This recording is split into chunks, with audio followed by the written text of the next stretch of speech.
Ask a boomer to tell you about themselves and watch what happens.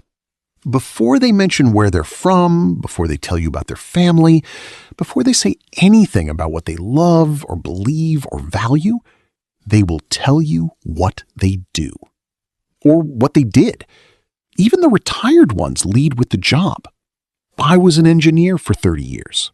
I ran my own business. I worked in finance. The job comes first. Always. Like it's the sentence their whole life has been building toward. Because for that generation, the job wasn't just how you made money.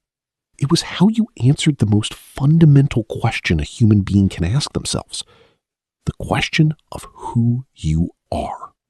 Boomers were born into a very specific kind of hunger.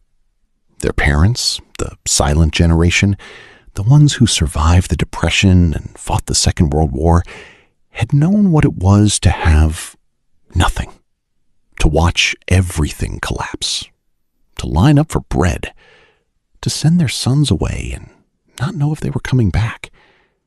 And when the war ended and the economy exploded and the suburbs started filling up and the cars got bigger and the televisions arrived in the living room, that generation of parents made a silent, bone-deep promise to their children. You will not go through what we went through. You will have more. You will be more. And they meant it with everything they had. Which meant the boomers didn't just grow up in prosperity. They grew up inside a promise. And that promise had a very specific shape. Work hard, build something, be somebody. The job wasn't a means to an end. It was the proof that the promise had been kept. Identity didn't come before the job. It came from it. That's the thing most people miss. Here's what made this stick so deeply. For a long stretch of the boomer years, it actually worked. The post-war economic expansion was unlike anything the world had seen. You could walk out of high school or college, walk into a company, and reasonably expect to stay there for 30 years. Get promoted, build a pension, buy a house, retire with a party and a cake. The system delivered. And when a system consistently delivers, your brain stops questioning it and starts treating it as reality. So the boomers didn't just believe in hard work as an abstract value. They had lived evidence that it paid off. Their fathers had worked hard and built something. They were working hard and building something. The logic seemed airtight. And when the logic seems airtight, you don't just follow it. You become it. The job stopped being something they had and started being something they were. Not a conscious decision. Just what happens when a belief gets confirmed often enough that it moves from the mind into the bones.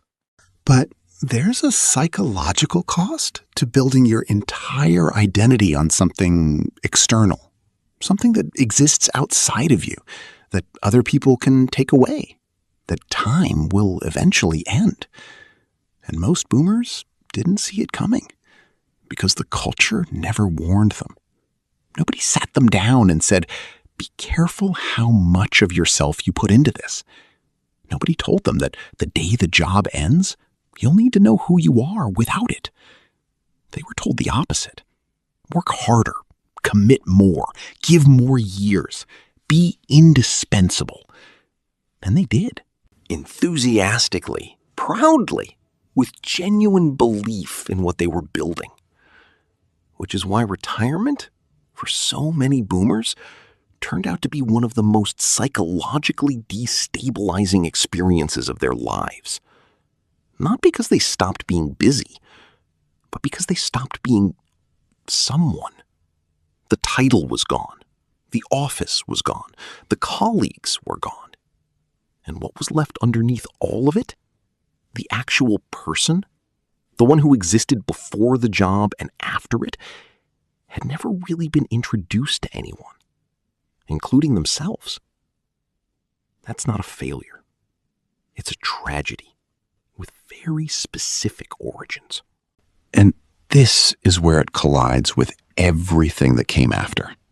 Millennials grew up watching their parents disappear into work and made a quiet, collective decision. That's not going to be me.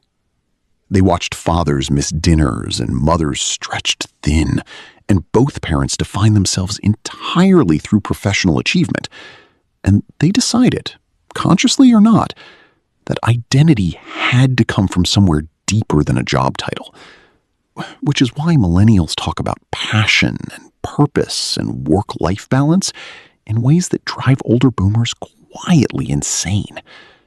To a boomer, that language sounds like entitlement, like weakness, like refusing to do what needs to be done. But that's not actually what's happening. What's happening is a generational immune response. The children watched the parent generation fuse themselves to their careers, and then watched what happened when the career ended, or the company downsized, or the economy shifted. And they saw the wreckage, and they decided, not unreasonably, to keep a little more of themselves back. The problem is that neither generation has the full picture. The boomers know what it costs to build nothing. The millennials know what it costs to build yourself into something that can be taken away. And the argument between them is, at its core, two different fears talking past each other. There's something that gets lost in these conversations when they stay on the surface. When we reduce boomer work identity to ambition or stubbornness or a failure to know themselves. Because underneath all of it, underneath the 70-hour weeks and the missed school plays and the identity that lived entirely inside a job title, there was something genuine, a real belief that this was how you showed love, that providing was the deepest form of care available, that building security for your family was the most important thing you could do with your one life. They weren't wrong about that. They were just working from a blueprint that nobody had ever thought to question. And the cost of an unquestioned blueprint is that you don't see the walls until you're already inside them. So the next time a boomer tells you what they did for a living, before they tell you anything else, before they tell you who they loved or what they were afraid of or what they wished had gone differently, maybe that's the moment to wonder what it cost them to carry that story for so long, and whether anyone ever asked them what was underneath it.